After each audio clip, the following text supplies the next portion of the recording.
And with that, I'll close the work session on the introduction of committee measures, and I will open a public hearing on House HJR 201. Melissa, will you please provide a summary of HJR 201? Mr. Chair and members of the committee, House Joint Resolution 201 proposes an amendment to the Oregon Constitution that provides that a registered Oregon elector may not be denied the right to vote in any primary election in Oregon solely because they are registered as unaffiliated with any political party. It also requires all candidates for specified offices except the President of the United States to be listed on a single primary ballot regardless of political party affiliation. All right, we have Rep. Javity, Representative Evans, Senator Golden, and I don't know if is there a fourth chair or just three? We can make it 4. Senator Sollman, you can either join on the side or wait till the next, I'll call you next after they're completed. We do have some opposition testimony after this, and we have a neutral testimony. So we're gonna go with the panel to support, and then we'll move to opposition, then neutral, and then back to more supporters. So with that, Representative Javity, would you like to kick us off? Thank you, Chair. Yes, happy to. Glad to be here. Good to see all of you. My name is Cyrus Javity. I'm a state representative representing Oregon's North Coast. And I'm here today to introduce HJR 201, which will create an Oregon primary. We currently have a primary in Oregon, but it's a closed primary. It allows for members of a party to select their candidate. Oregon has a problem, though, and it's shared by many states, and it continues to become more and more acute. The largest group of voters in our state, 37% at this point, are non-affiliated. But 45%, when you include those, are not affiliated with either major party. And yet in Oregon, they're locked out currently of the elections that often matter the most. In many legislative districts, as I'm sure we're all aware, the real decision is made in the primary. The general election is effectively a formality. When that happens, a closed primary doesn't protect democracy. It narrows it. It hands the power of selection to a shrinking subset of voters and excludes the majority. Closed primaries reward ideological purity over persuasion. They incentivize candidates to appeal to the most activated voters rather than the most representative ones. And they leave nearly half of Oregonians without a meaningful choice in who will govern them. Representation is not about enforcing a party platform. It's about selecting someone who will act as a constitutional stand-in, someone who understands duty, restraint, and the obligation to represent everyone, not just the loudest faction. An Oregon primary will fix that. Under this model, all candidates will appear on a single ballot. All voters participate. The top 2 advance. It's simple, it's transparent, and it's already used successfully in or a version of it in 5 states, including California, Washington, Alaska, Louisiana, and Nebraska. This isn't an attack on political parties. They are alive and well. Parties remain free to opt out if they don't want to participate and run their own privately financed nomination process if they choose. What this changes is who gets excluded from public elections. Closed primaries protect party power. Open primaries protects democracy. And at a time when trust in the institutions are fragile, expanding but not restricting the electorate is a conservative, constitutional, and democratic choice. Thank you. I just wanted to add, it's something I didn't include in my prepared remarks, is that when you look at the Oregon Constitution, the very first line of that section is that all elections shall be free and equal. Now, something I learned yesterday from Representative Krupp is when we look at the Constitution, there's 2 ways to determine whether we are meeting the language of the Constitution. First is on its face, and second is as applied. When I look at it on its face, all elections in Oregon are free and equal. You have the freedom to choose to join an affiliated party. But when we apply that to the system that we have now, which requires people to join a party or be locked out of an election, it no longer becomes equal. We are now not including almost 50% of the electorate or asking them to join a party that they don't want to be a part of and which continues to increase. So I would suggest that potentially our current system as well as many systems across the country, in the light of the fact that most of members of the almost half of Oregonians can't participate in, is not constitutionally meeting its obligation to be free and equal. Thank you, Representative. Representative Evans? Thank you, Chair Bowman, members of the committee. A republic if we can keep it. I want you to think about that as the opening line for my comments, please. I'm Paul Evans, State Representative for District 20. I'm a Democrat not because I don't want to be a Republican, but because I chose and continue to choose to believe in the party of Harry Truman.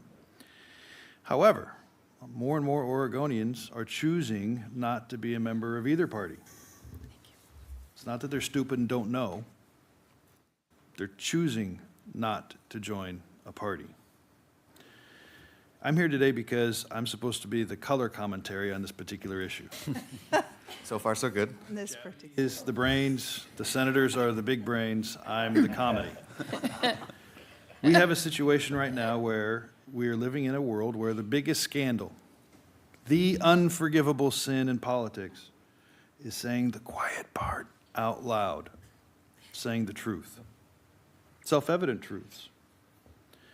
And we are supposed to either, as politicians, be either ambiguous or voluntarily incurious about the way in which the world works. And I'm getting too old for that. I've got about maybe 6 or 7 years left, maybe. I wore a uniform defending the aspirations of this country for 20 years, and I've been wearing a suit coat for about 12. Our country is worth more than any party. It's worth more than any political effort. It is that republic that Ben Franklin said we can have if we can keep it. But the keeping it is getting harder and harder in a world controlled by money. Karl von Clausewitz once reported to have written that war is not merely an act of passion, but a political instrument, a continuation of policy by other means. Smedley Butler wrote that war is a racket. Now, I don't know if you're putting 2 and 2 together here, but that basically says that in many ways politics is a racket. Uh-oh, said that out loud again. The problem is, whenever the largest number of people are choosing to remain outside the party system, it's no longer representative of the people. It's not that any of us are trying to make them disengage. It's not that any of us want them disengaged. It's not that our parties are inherently bad. I think parties are inherently good. But when the system isn't actually producing the outcomes that you need, it's time to question the system. I do not believe our current system is reflective of the heart or the soul of our people or place. I do not believe it is any longer consistent with the democratic values that made our republic possible. And I think it is important to recognize that great nations do not generally fall because of outside forces, but through corruption, decay, because they get broken, and people don't have the courage to fix them. Now, no one bill is going to fix everything. Life isn't that simple, isn't that smart. But our politics is broken. And as they say, admitting the truth is the first step toward recovery. We have to figure out a way to ensure access for all. We have to ensure that they understand what they're voting, which means civics education, which is a lecture for another day. And we have to have a process that rewards compromise and growth. We live in a world right now where the parties are in many ways controlled by the most passionate, AKA often the most extreme and inflexible elements, both on the right and the left. There's blame for all of us involved. But the question is, once you admit that there's a problem, are you going to stand by and let it continue and fester, or are you going to stand up and say, it's time to fix it? Now, I like the bill that's before you. I've also will drop an amendment for your consideration on behalf of Senator Emeritus Metzger, because he's got another idea that could help. This is one of those situations where I don't know the specifics that are best. But I know that a system that disallows people, especially a growing number of people every year, and that is controlled by the folks who are in many ways controlling the agenda because they get to control who gets to set the agenda, my public school mind tells me that whatever it is, it's still wrong. So I urge you to take this matter seriously. I urge you to look at where Oregon could be if we actually had citizens feeling that they were engaged. And on behalf of a fellow who believes that our country is still worth it, I ask you to challenge the folks who are going to be whispering in your ears not to change a thing. But let's give voters the opportunity to help us fix our Oregon. Thank you. Senator Golden? Thank you, Chair. Thank you, Chair Bowman and Vice Chairs Pham and Elmer. My name is Jeff Golden. I represent Senate District 3 in Southern Oregon. And I refute the bigger brain theory here about the Senate.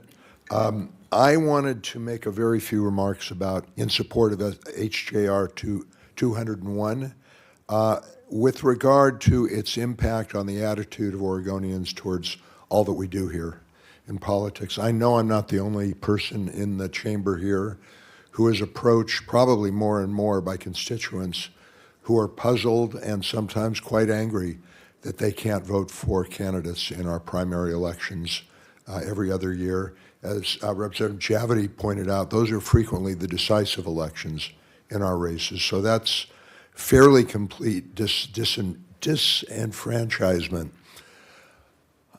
I don't have a respectable answer to give them to that question. And while we can talk about it, the takeaway, whatever their theory might be, their takeaway is that whatever we're prioritizing, it's not their interests as citizens in a representative democracy. They believe we're prioritizing our own partisan political interests over that. And that, I think, is toxic to everything, all the work we're trying to do here. We have an opportunity to remove that toxin, that really negative influence on the way people regard this government.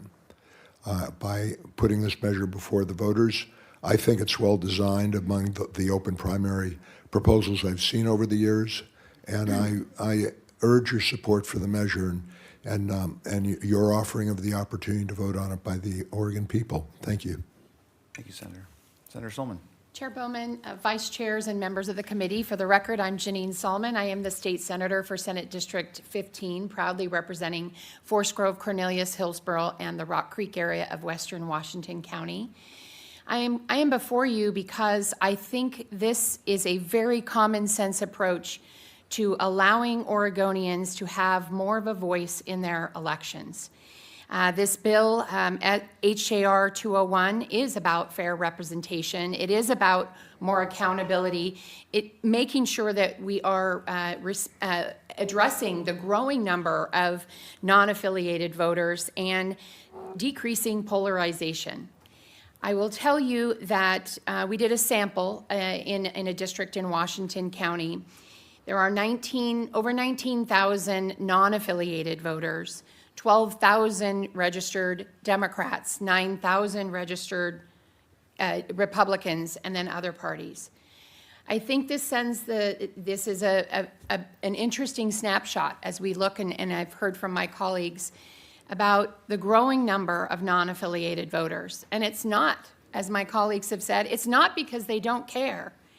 It's because they may not see themselves reflected in a party box.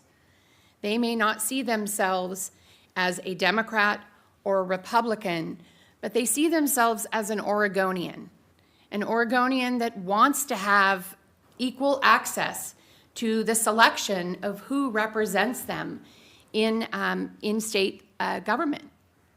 And I am incredibly supportive of this ballot measure, and I hope that we can move this forward as especially in times where we're looking at, decreasing the polarization. Having the ability to have elected officials go out into their community and really hear from all members of their community is incredibly important. I tell people in my community all the time, look, I represent the people who voted for me and the people who didn't. I am here, I listen, I have to make sure that I take in all of those voices, and I think it is disingenuous for us to say those statements as we go out, but then when it comes to election time, closing them out of a moment where they need to have their voice most importantly heard. So I thank you for this time today, and I hope, I urge your support of HJR 201. Thank you. Thank you. Other questions for this panel? Representative Scarlatos. Thank you, Chair. So just trying to think this through. If we want to give the most amount of people say in our democracy and people feel, say, iced out of the primaries, general elections still have significantly higher turnouts, even if in places with open primaries. So wouldn't it say be more effective just to make every district and in the state a swing district?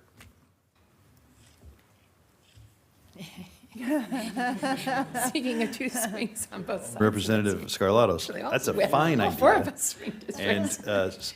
so long as bill limits don't come along, I'll bring back the bill from last session that would have made effectively at least 40, more than 40 possible, but at least 40 seats in the House and 20 seats in the Senate would have to have registration within 2%, so effectively creating swing districts. I think that is a mighty fine idea. It would be messy, it would be loud, but it would actually bring forward a lot of the issues that we could start working on as a society and to rebuild Oregon. So I think that's a wonderful idea for another day. Shocked you didn't get traction.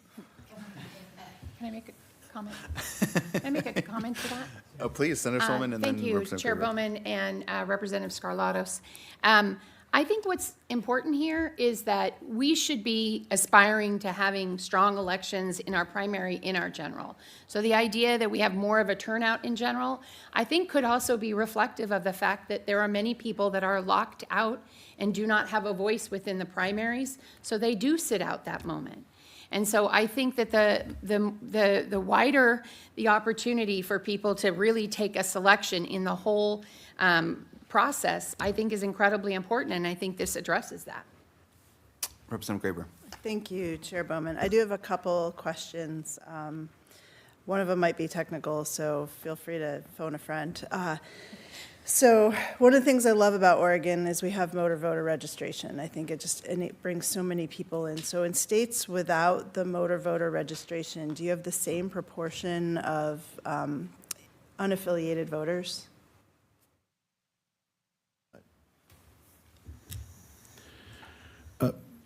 Chair Bowman, Representative Graber, as I think the folks are quickly going to be searching AI and Google to get that answer, Hey. I'm going to stall by saying that Okay. I don't know. Don't look like But they are. what I do know is, as a teacher who spends every day with a generation that is fundamentally different than the past generation, I've been now teaching long enough that there are 3 generations of folks who have been in my classroom. And I can tell you that the folks that are from Oregon and the folks that come into my classroom that aren't from Oregon, that there is a shared malaise about not just the way the world is, but a belief that is tragic and drives me a little bit nutty because I don't know how to try to fix it, that not only is the world screwed up, but there isn't a mechanism to fix it. And what I mean by that is, when talking about political issues, you're absolutely right. People do care about particular issues. They want the world a safer place. They want the world to be able to be healthy enough to have families in the future. They want a career. They want those things. But they honestly do not trust anything to be able to make it better. And what I think that is an indicator of is that parties have an answer that people just aren't accepting. And I don't think that's only in Oregon. I mean, I think that the parties need, on both sides, need to be more clear about what they actually stand for. But more importantly, the party system that gets us a governance mechanism that doesn't give even the hope of change, that I think is shared, and I think that's a problem. Yeah, thank you, Rep. Evans, and I would love the technical side of that at some point. The big brain people. I love to tell the professor, you didn't answer my question. Uh-oh. We're friends. Representative Wallen. I do have a another second, so follow-up. follow-up, please. Agnostic to how people feel about ranked choice voting. I think, as you all know, I've been a supporter. I'm very intrigued and excited about this possibility. That said, why just 2 choices? I think one of the things I know I love, like, I know how my district is going to vote when I'm filling out a ballot, but sometimes I might want to send a message, like there's a candidate from outside. How do we allow for greater diversity in the candidate pool if it's just to 2? Thank you, Chair Bowman. Maybe a clarification. It's each voter gets the ballot. Each voter can choose 1 person off of the ballot. But 2 are listed. The top 2 with the most votes advance. And so you can still send a message if you really want to pick your 3rd candidate, but it would limit, it still would only advance the top 2 vote counts. Does that answer your question? Or would you like it to? To brief follow-up, Chair? Thank you, Chair.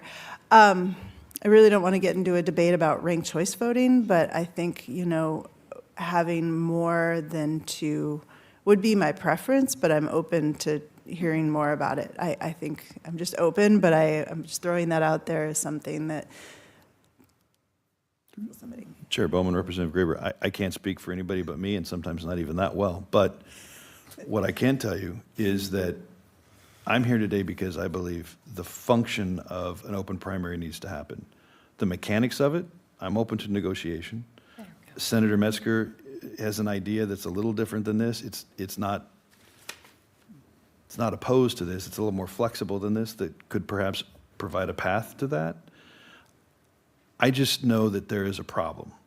And I know that as much as I am a proud member to be a Democrat, it should always be based on people wanting to choose a party, not feeling like they have to.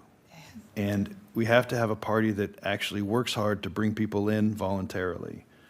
And that ultimately you have the best engagement if people at least feel like they have an equal chance to be involved. And I don't know how to get there. I'm not that smart. That's why they're here. But I'm open to any change, any amendment that can move us toward allowing every Oregonian, every primary season to believe that they have a choice and they should engage. Thank you, Rep. And that was my 3rd question. It sounds like Senator Metzger will be able to answer it. Great. Representative Wallen. Thank you. I'm actually very sympathetic to this idea. I've been talking about it for a while. I have the same problem with only 2 advancing, and I'll just be purely political.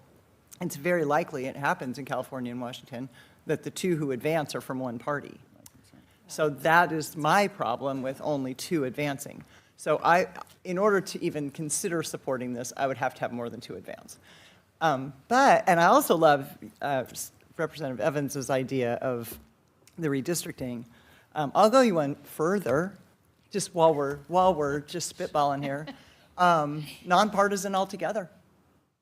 Because I've been on boards that were nonpartisan. Amen. Where we had far more collaboration because the party label couldn't matter. And so there you go. Let's go nonpartisan altogether. Do we have, Representative Krupp. I guess I'm curious, do we have the numbers about, do open primary states have greater participation during primaries? Do nonpartisan races have more participation than partisan races?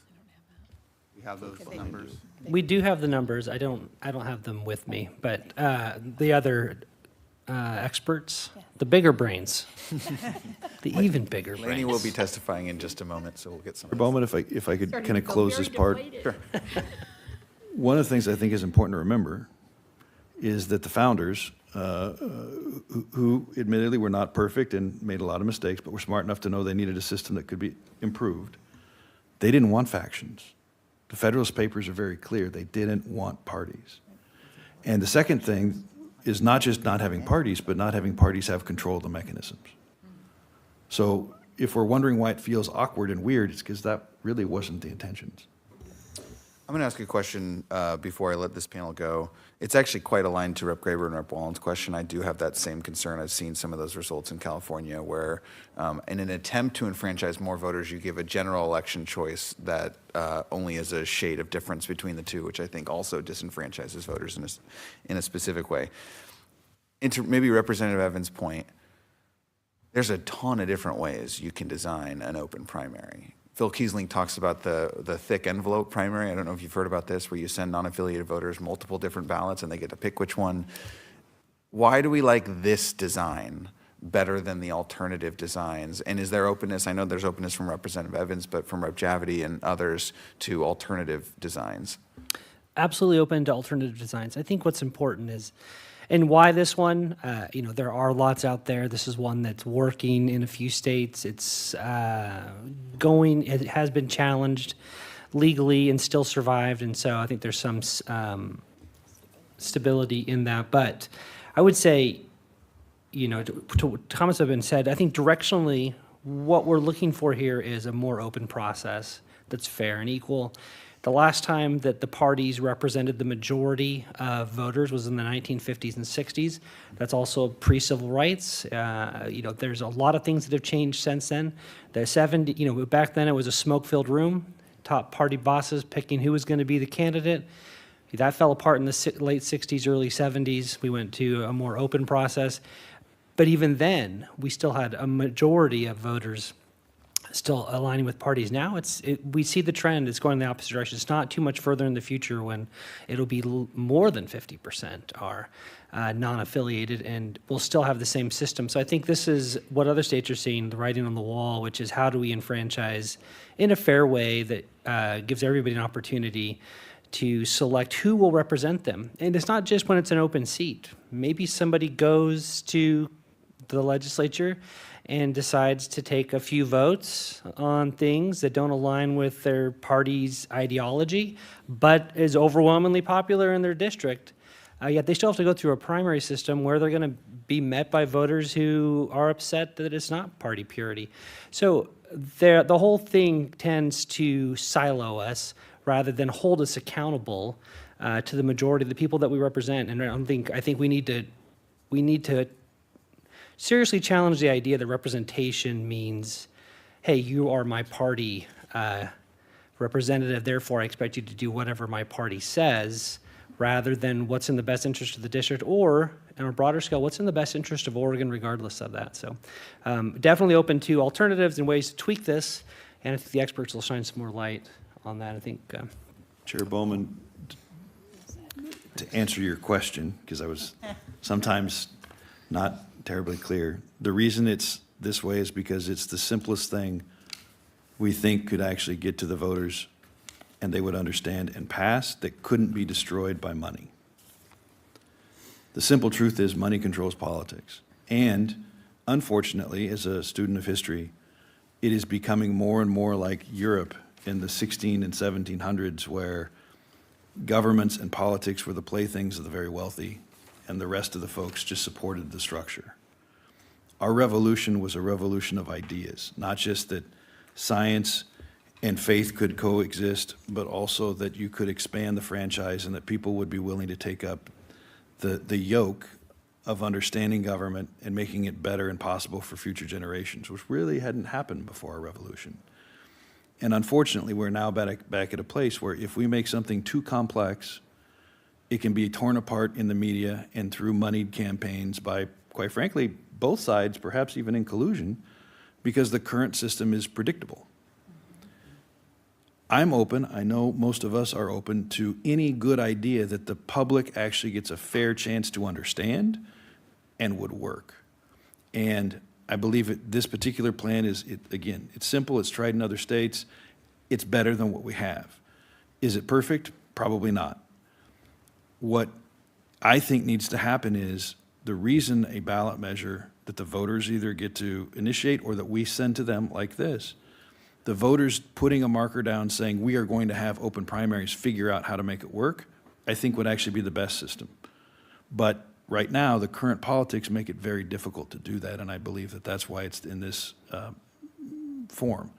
I would offer, on behalf of all of us, because I'm volunteering to Senate while they're here, if there's proven commitment by this committee to find a solution, you won't find a group more willing to work to try to find a way to get to the people to give us both certainty and the flexibility to make a mechanism work. Thank you. All right, with that, I thank the legislators for making time to join us this morning. And I'm going to call the opposition panel. We have two folks registered to oppose, Candy Emmons and Thomas Buss. Is Thomas on? Let me check. There he is, Tom. So I'll go to Candy first and then Tom. Thank you, Chair and members of the committee. My name is Candy Emmons, and I'm the Executive Director of the Democratic Party of Oregon. And I am here to express our strong opposition to the proposal that we are actually considering today, which is the proposal to move Oregon to a top two primary system. Our opposition is grounded in the real and predictable impacts of the structural change that it would have on voter choice, party accountability, candidate development, and the overall health of our democratic system. Primaries play an important role in helping voters coalesce around candidates and ideas before the general election. They are one of the few moments in our system when communities can openly debate priorities, test candidates, and build coalitions that carry forward into November. That process matters not only for parties, but for voters who can rely on clear distinctions and meaningful choices when they cast their ballot. In practice, top two systems, such as the one proposed here, narrow choices early and consistently advantage candidates with greater name recognition and fundraising capacity. With only one round of voting to break through, emerging candidates and community-rooted campaigns face steeper barriers, while well-funded candidates are further entrenched. Top two primary systems also meaningfully harm minor political parties and independent political movements. This reduces ideological diversity on the ballot and limits voters' ability to choose from a full range of perspectives. In districts that are deep blue or deep red, the impact on voter choice is especially stark. In these communities, the primary often determines representation. Under a top two system, general elections frequently feature two candidates from the same party. This leaves many voters without a meaningful choice in November and diminishes the general election as a venue for broad public accountability. We share the goal of increasing participation and strengthening trust in our elections. However, this proposal moves Oregon in the opposite direction. It reduces meaningful voter choice, weakens accountability, and we also note that we disagree with the characterization that the majority of voters are choosing not to join a party, as under our motor voter law, voters are automatically registered as non-affiliated voters. And from our conversations with these voters, they are often open and interested in joining a party or believe they are a member of a party already. Additionally, as recently as 2015, before motor voter went into effect, the majority of Oregon voters were affiliated with a political party, not necessarily a major political party, but with a political party. For those reasons, the Democratic Party of Oregon strongly opposes this proposal, and we urge the committee to reject this bill. Thank you. Tom. Good morning. My name is Thomas Bussey. I'm the treasurer and a member of the executive board of the Libertarian Party of Oregon. We were not consulted on this proposal, and I would like to complain that, as written, it removes our party's ability to nominate by convention rather than by primary if we were to opt out of the jungle primary process. I was a Democratic Party leader in California when the jungle primary went down in 2010 or 11 or so. It was a total disaster for both Republicans and Democrats alike. It had unintended consequences. If the California gubernatorial primary was to happen today, based upon current polling, you would actually have two Republicans advance to the general, which wouldn't really reflect the electorate of the state, simply because the Democrats are so fragmented. And I'd like to tell you what we do in a nominating convention. And if this allowed us to have a nominating convention rather than a private primary, which the last time we had cost us over 90% of our annual budget, it's an opportunity that happens after the May primaries for us to meet in person in Oregon and invite any candidate who has been nominated from a major party to come and meet us, talk to us, share our concerns, anybody who wants to be nominated in person, and then you can look for fusion nomination. But this proposal as written prevents that, so therefore we cannot support it. We agree the electoral process in Oregon is broken and could be improved. There are alternatives to this, such as star voting, but perhaps the most important reform that won't happen, to be realistic, is to eliminate gerrymandering. So as written, we urge a no vote. If amended, we could be neutral. Thank you. Thank you, sir. Are there questions for either of the panelists? Thank you for being with us this morning. And I'm going to move next to the alluded to Rick Metzger, who has apparently an amendment to offer us. Mr. Metzger, please join us.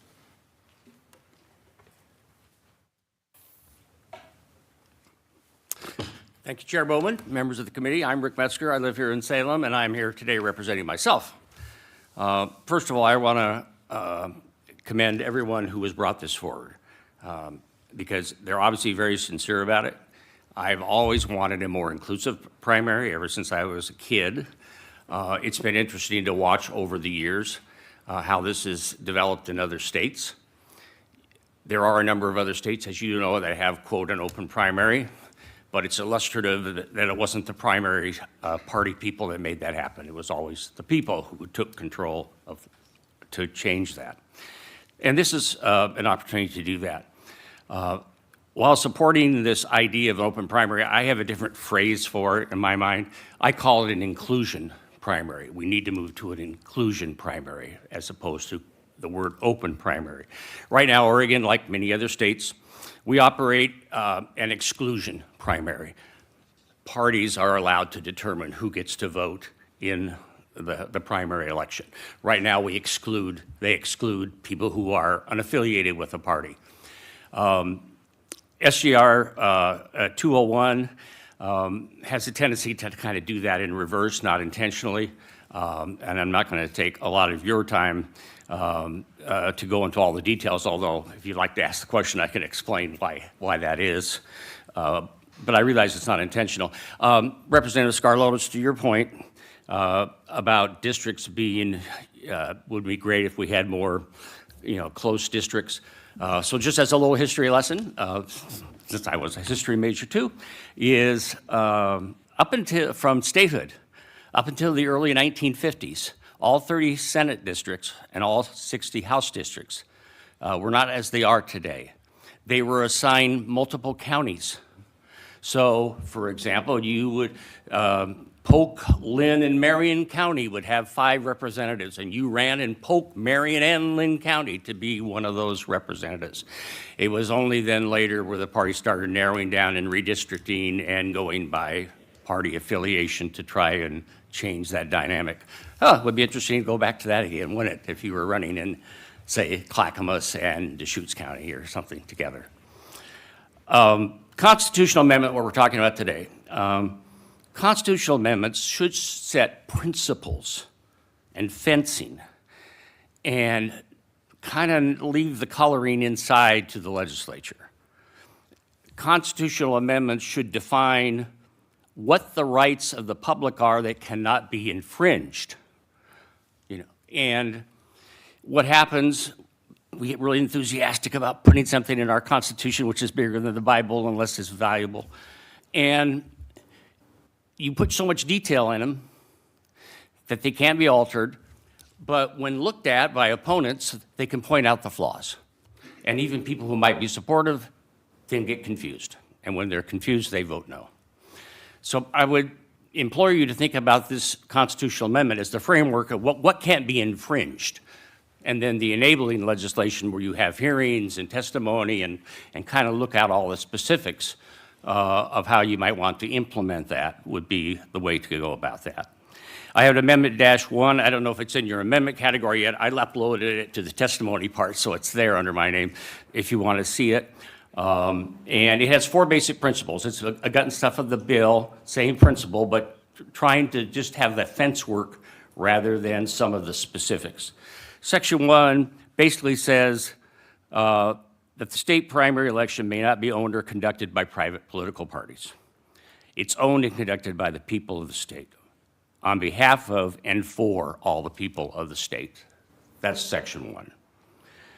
Section 2 is the legislative assembly shall provide by the law that any registered elector, regardless of the elector's party affiliation, if any, may participate as a voter or a candidate in the state primary election. A political party may not restrict the right of any registered elector provided under this subsection to participate in a primary election. So Republicans want to opt out. No, we want to get back to our smoke-filled room with our little delegates, and we don't like these other people in the party who want to run and might beat our preferred candidate. We want to nominate them. And so we keep them from running. Well, this would not be the case.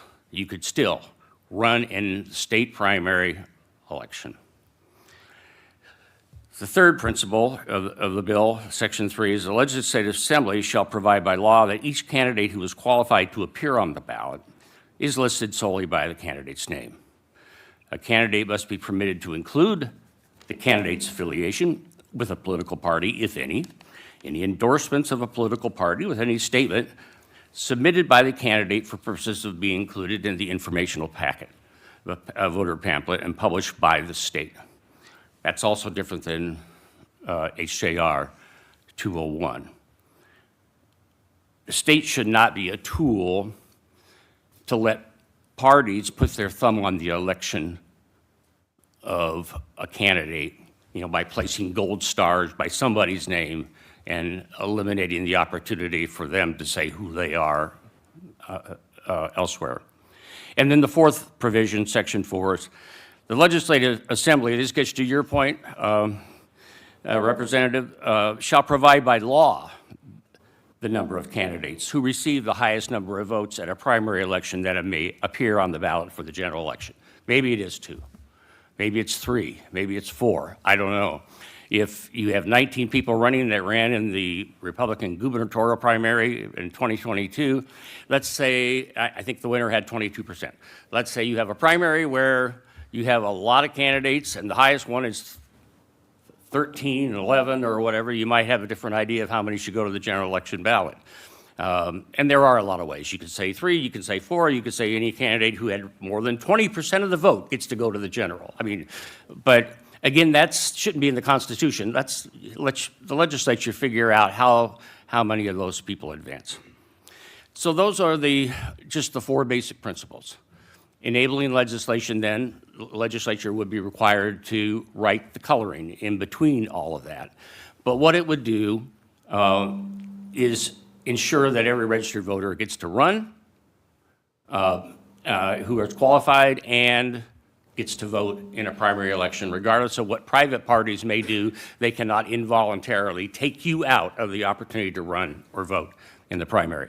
And I'll just conclude, Mr. Chair, by saying these words aren't, written from the mountain either. I wrote it over a BLT and a Diet Coke. So there could be, some changes, that you would want to do for that. But I would implore you to follow the KISS method, keep it simple, do a constitutional amendment to say you can't infringe this right, and then let the public and yourselves debate the details of how to implement it. Thank you for bringing this forward to everyone who did and for your consideration, Mr. Chair and members of the committee. Thank you, sir. Are there questions? Yeah, Representative Scarlatos. To the gentleman from the Libertarian Party, his point, I think fusion voting was supposed to kind of help solve this. And my only issue with, having like multiple parties, I mean, there's a lot of different ways to kind of approach this problem, but even if you had totally separate parties go to the general election, like the Libertarian Party and things like that, typically if you look at other countries that have multiple political parties, they end up just caucusing with one side or the other anyway, which is kind of the system that we have in the primaries already.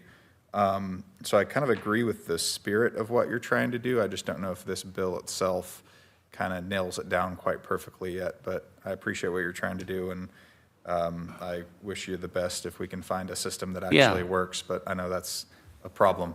Yeah. I appreciate that. And like I say, I think the guiding principle is just keep it simple. Say, what do you not want to be infringed? And then, take it from there. All right, thank you. Thank you very much. We have 1, 2, 3, 4, 5 folks registered to testify in support.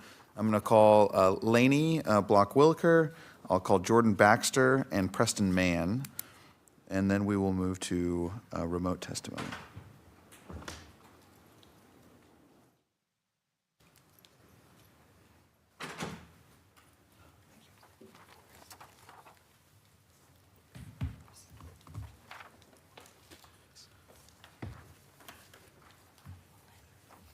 Whenever you're ready, please introduce yourself.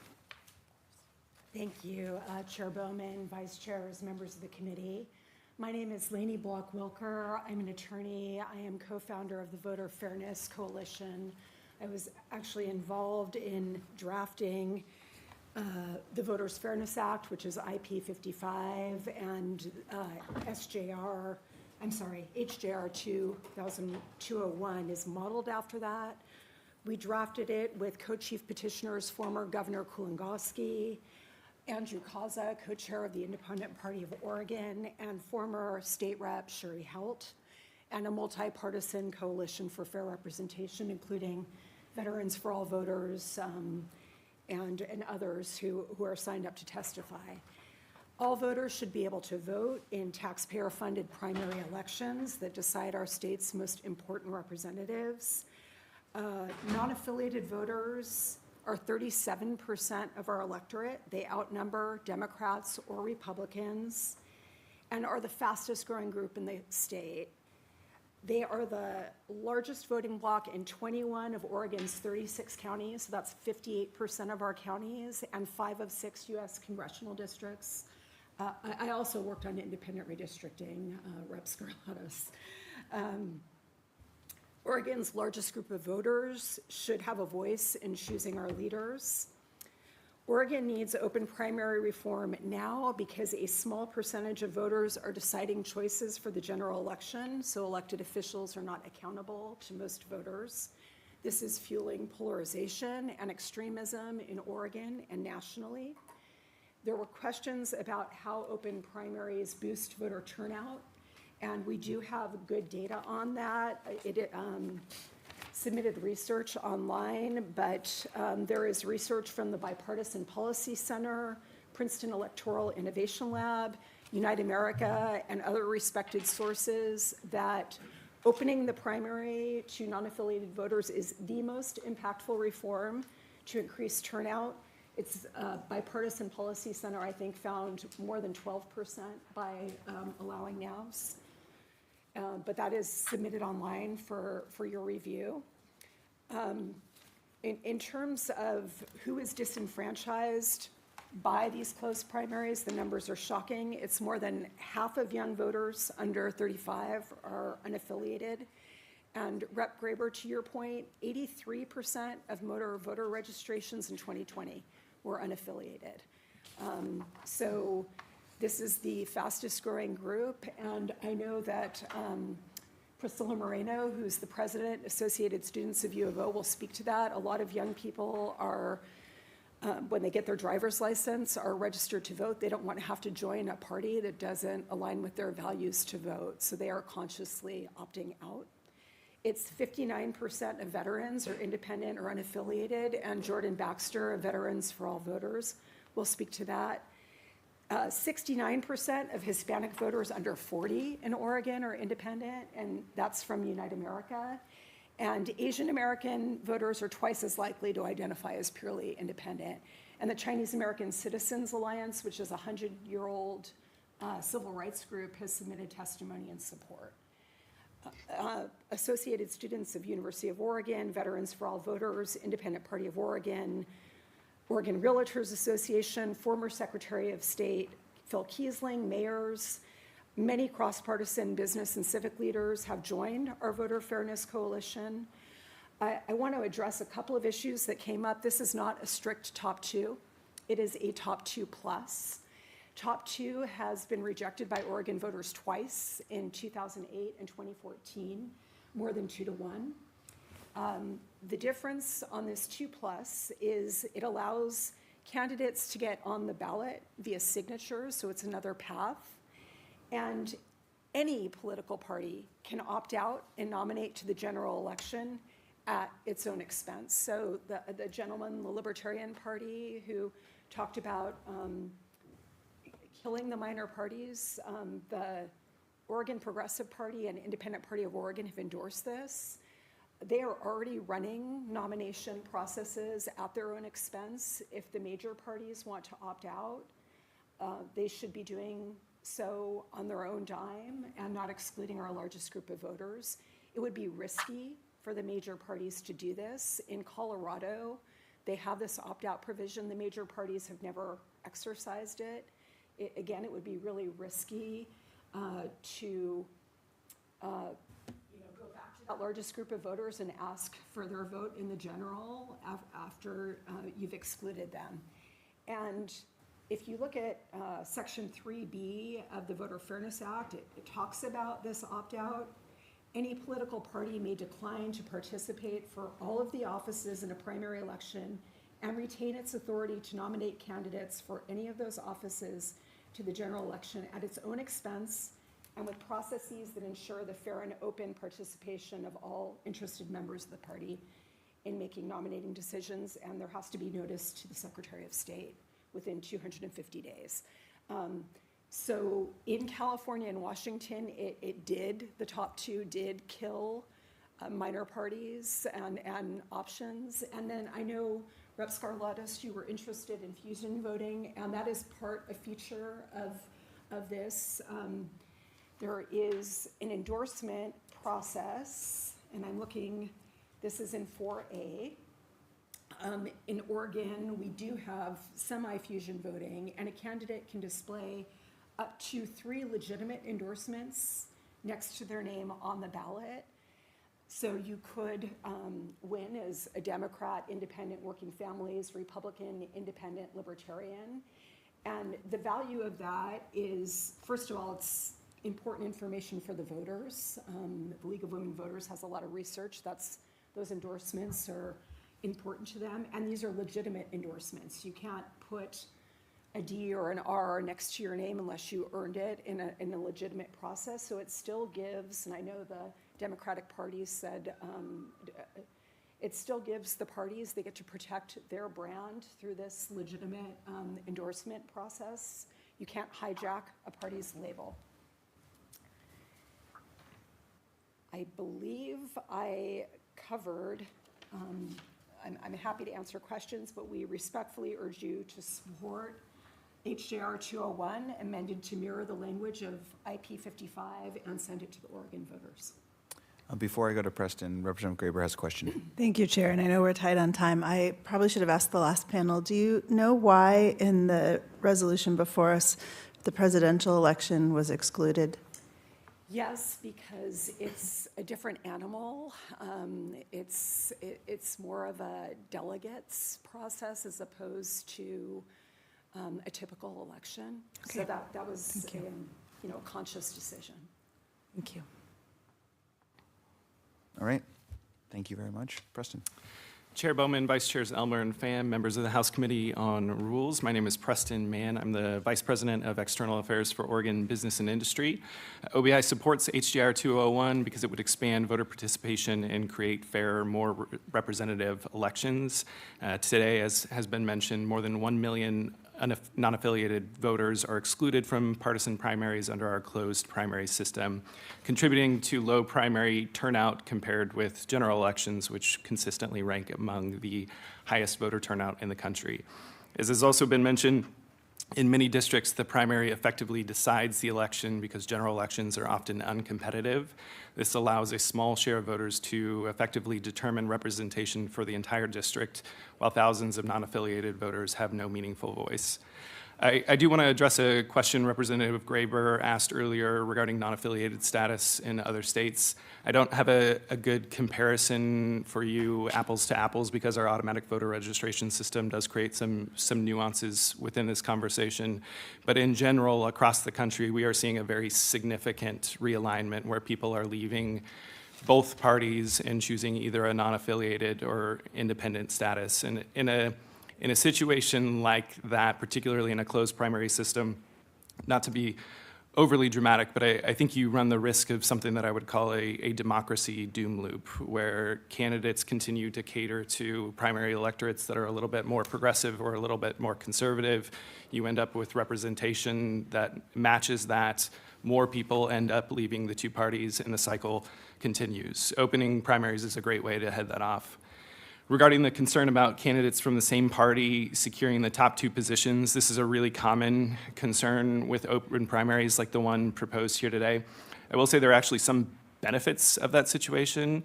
There are a lot of districts that are very uncompetitive from a strict R&D basis. If you end up in a situation where two candidates that are maybe more conservative end up on the general election ballot, or two candidates that are maybe more progressive, you actually have a competitive general election and an opportunity to find more distinction between the two candidates in a scenario where those two candidates are more in line with the district at hand. There's another thing that I think this committee should consider within the context of open primaries, though, and it speaks to this concern as well. Oregon is one of the easiest states in the country to actually get on the ballot. You might think that's a great thing, but it's one of the reasons we end up with what feels like 207 candidates for governor, because all it takes to run for governor in this state is $150 and a couple clicks. For all of you, it's $25 and a couple clicks. I think if you're going to look seriously about an open primary system, it's probably time to look at those thresholds a little bit. Many states require a signature requirement or a higher filing fee. I'm not talking about anything that is extraordinarily cost prohibitive, but a $150 filing fee I think is a little bit too low. Increasing that threshold a little bit would prevent maybe a more chaotic situation where I think we have 19 Republican candidates for governor today, and you can certainly understand there would be concerns about some vote dilution and maybe a party not having a general election nominee in that situation. I did want to address a question Representative Krupp had too about voter participation in states with open primaries. Again, it's not really apples and apples because we are such an easy state to vote in. Other states have far more restrictions in place. But what I can say, in a state like Colorado, which moved to a semi-open system, they saw a dramatic increase in non-affiliated participation. In fact, I was told today, non-affiliated voters actually make up the largest share of primary election voters in Colorado. And of course, there are lots of other really significant local races that are decided on primary ballots. By extension, you would see significantly higher participation in those races, and I think that's a good thing. So just to wrap things up, opening primaries would absolutely enfranchise over 1 million non-affiliated voters. I think it would lead to more representative elections, and we could have a long and healthy discussion about which open primary system is best. But I think what I hope is most clear today is this is the largest voting bloc in Oregon, and they deserve a voice in determining the future of the state. We'd love to see any kind of open primaries proposal move forward. Thank you. Thank you. All right, Representative Krupp. Thank you, Chair. I think I have two questions. One, I was thinking about that doom loop. Does that doom loop not maybe result in the rise of a third party? If there's so many people disenfranchised with the two choices, doesn't that potentially give rise to a third party, which I hear a lot of people, when we talk about more access to our elections, aspire to. And then I'm actually trying to get my head around the thing you just said, which is we need open primaries so that more people can participate in our elections, which I'm agreeable with. But maybe we need to make it harder for people to be able to run for office so we don't. That's hard for those two things in concert are hard for me to get my head around. Yeah, to your second question first. Again, I'm not talking about a situation that makes it extraordinarily difficult for people to access the ballot. We want people to run for office. We want to make it easy to do. These thresholds were set a long time ago, from my understanding. If you're going to, it's less of a concern in a closed primary system, right? Because each party ends up with a nominee. But if you go to an open primary system, one way to head off the concern of, are we going to be subject to people trying to prop up 10 candidates to dilute one party's total share and thereby end up with 2 candidates from the other party, is to just raise that threshold. My personal opinion is a lot of the candidates that run for governor, for example, aren't the most serious candidates in the world. I don't know how helpful that is to our elections and democracy to have a ballot littered with names that haven't even submitted a voter's pamphlet statement and don't appear to be taking the electoral process all that seriously. And I'm sorry, could you repeat your first question? Oh, just the doom loop question was about does that potentially give rise to a third party or more? Not that we don't have third parties, but a candidate for a third party maybe getting elected to one of our positions or statewide. Yeah, Chair Bowman, Representative Krupp. I appreciate that HJR 201 allows for third parties to continue to engage in the process. There's been talk for many generations about a third party emerging. There are a couple instances where they've been kind of a flash in the pan and had an impact. By and large, from what I understand about non-affiliated voters is, some of them are passively becoming non-affiliated voters. Some of them are disenchanted with the two parties. But the way that a lot of political experts look at non-affiliated voters is they're still largely falling into one of two camps. They're either leaning right or leaning left. So I don't really imagine an open primary system leading to a significant third party. I think that would be an interesting conversation for the state. There have been a number of third-party candidates that have run in this state in recent years, including a really high-profile third-party candidate in the last governor's race. They don't tend to attract a lot of support. In the interest of, yes. Question? Okay. In the interest of time, we're going to wrap this panel. I'm going to move to our 3 final testimony online. And I also do want to note for the committee that we have county clerks from Klamath County and Deschutes County. Rochelle and Steve, thank you for being here. So if you have technical questions, we can get them up before the meeting adjourns as well. So next I'm going to go to Jordan Baxter, followed by Priscilla Moreno. Good morning, Chair Bowman, Vice Chairs, and members of the committee. My name is Jordan Baxter, and I am a resident of Bend in Representative Crop's district.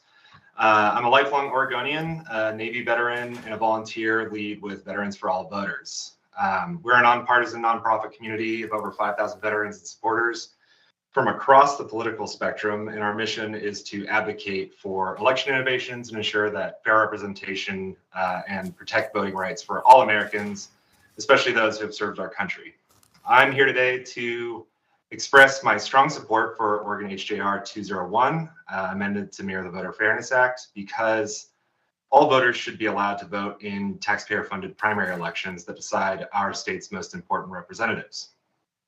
Currently, over 1.1 million Oregon voters are not affiliated with political parties and cannot vote in taxpayer-funded primary elections that decide important statewide offices. I'm going to repeat that. 1.1 million Oregonians, taxpayers who fund these elections, are locked out of participating in them. Non-affiliated voters now outnumber both Democrats and Republicans in Oregon and are the fastest growing voting group in the state. In fact, non-affiliated voters are the largest voting bloc in 21 of Oregon's 36 counties, 5 of our 6 U.S. House districts, and 6 of the 7 state House districts on the board today. As a veteran, I'm particularly concerned that 59% of veterans identify as independent or unaffiliated. These are Americans who have served our country and fought for democratic principles, yet they're being shut out of the most consequential part of our democratic process. When we open primaries, we expand the electorate from a narrow, often more extreme subset of partisans to include moderate, independent, and cross-party voters. This creates incentives for candidates to appeal to a broader range of constituents rather than just the most partisan voices. The result is less polarization and a more responsive and accountable government. At its core, this issue comes down to a fundamental question. In a democracy, should all voters be able to vote to choose their representatives? Oregon's taxpayers, all of them, fund our primary elections, yet 1.1 million of them are told they cannot participate unless they pledge allegiance to a political party. That's not just unfair, that's fundamentally undemocratic. As someone who served in the Navy, I took an oath to support and defend the Constitution. I didn't take that oath on behalf of a political party. I took it on behalf of all Americans and the democratic principles that we hold dear. One of these principles is that every citizen should have an equal voice in choosing their leaders. I urge you to support HJR 201 and let all voters vote. Give Oregon's veterans and non-affiliated voters the representation they deserve and strengthen our democracy by ensuring the largest voting bloc in our state actually has a say in who represents them. Thank you for your time. Thank you. Next, we'll move to Priscilla Moreno, followed by Dan Meek. Chair Bowman, Vice Chairs, and members of the committee, my name is Priscilla Moreno. I'm a senior at the University of Oregon studying political science and legal studies, and I currently serve as the student body president. The Associated Students of the University of Oregon fully supports HJR 201 to establish open primaries in the state of Oregon. As the representative body of more than 23,000 students, we believe there should be as few barriers as possible to participating in civic life. During my first 2 years at the University of Oregon, I was heavily involved with the student perks and had the opportunity to lead our New Voters Project campaign. Through that work, I helped register hundreds of students to vote and had countless conversations about the importance of civic engagement. I believe that learning skills beyond our time at the university is essential, and being a civically engaged citizen is one of the most important ways we prepare young people for life beyond college. I am passionate about ensuring that the hundreds of students we have registered on campus and the thousands of students across Oregon are able to fully participate in our democracy, regardless of whether they are affiliated with a political party. While organizing on the ground at the University of Oregon, I spoke with many students who felt discouraged about registering to vote. Some felt that their vote didn't matter, and others felt disillusioned by this current state of politics. One concern I heard repeatedly was from students who were hesitant to register because they were unsure which political party they wanted to affiliate with. This hesitation is not surprising. 59% of younger voters identify as independent or unaffiliated, yet party affiliation determines whether they can participate meaningfully in primary elections. Currently, over 1 million Oregon voters are not affiliated with a political party and are excluded from voting in taxpayer-funded primary elections that decide critical statewide offices. This system disproportionately impacts young voters and undercuts our efforts to build lifelong civic participation. We urge you to support open primaries in Oregon, following the example set by states like California, and take a meaningful step toward expanding democratic participation and reducing barriers for young voters like me. Thank you for your time and consideration. Thank you. Mr. Meek. Right. Can I be heard? Yes, we can hear you. Thank you. I'm Dan Meek. I'm an attorney in Portland, public interest attorney for about the last 47 years, and I've specialized in election law for about the last 25 years. And I would like to refer for a second to my testimony. I provided some information, including graphs showing the growth in non-affiliated voter registration in Oregon compared with the decrease in registration in the percentage of voters registered Democratic and Republican. As recently as 1970, almost 100% of Oregon registered voters were either Democrats or Republicans, but you've heard that that's down now to about 35% Democrats and 25% Republicans.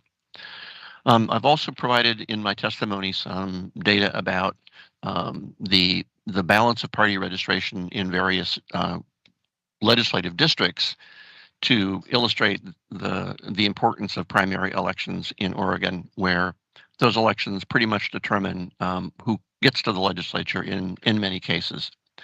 But I would like to respond to some of the questions that have been raised. Representative Graber asked, was hesitant about having just two choices on the general election ballot. But HJR 201 doesn't limit the general election ballot to two choices. First of all, it allows the legislature to change that number if the legislature wants to. It says it's two except as provided by law.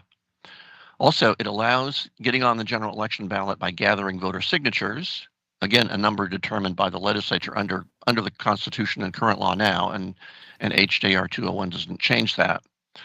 Also, minor parties would be able to opt out of the unified primary and use their own processes to nominate their candidates to the general election, as long as they provide for the fair and open participation of any voter who is affiliated with the party, which is also a requirement under current Oregon law for minor parties. In addition, under HJR 201, even major parties can opt out and nominate directly to the general election ballot. But if they do opt out, then their members do not get to vote in the unified primary, and of course they have to run their own nomination process at their own expense. The Mr. Libertarian, Mr. Bussey, was not correct in his assertion that HJR 201 would remove his party's ability to nominate by convention. It doesn't change the ability of minor parties to nominate using their own processes. In fact, it just keeps the existing law that requires the fair and open participation of voters who are affiliated with the party. That's no different than existing law. Interesting suggestions from Rick Metzger. I would point out that his amendment would make all elections basically nonpartisan, with no party labels on the ballots. To me, that would eliminate the single most important piece of information that voters now have, the party label on the ballot. His proposal would allow folks to list their party affiliation in the voter's pamphlet, but that can kind of lead to what we call party label hijacking, which is a real big problem in California and Washington. Those top two systems allow anyone to use any party label on the primary ballot and if they're nominated, if they win the primary, on the general election ballot, even if that person has nothing to do with the party. So a neo-Nazi could put next to her name on the ballot Democratic or Republican or Green or anything, and under those systems, there's nothing that those parties can do to eliminate the association with that candidate. HJR 201 does not allow that. It allows each candidate to list on the primary and general election ballot up to 3 party names next to the person's name on the ballot, but only if that party has actually officially endorsed the candidate. The allowing party label hijacking has many creates many other problems, including vote splitting, where you might have 5 or 6 or 7 people claiming to be Democratic Party on the primary ballot, and only 2 claiming to be Republican Party on the primary ballot, which gives a tremendous advantage to the folks who are associated with the lesser party, with the 2.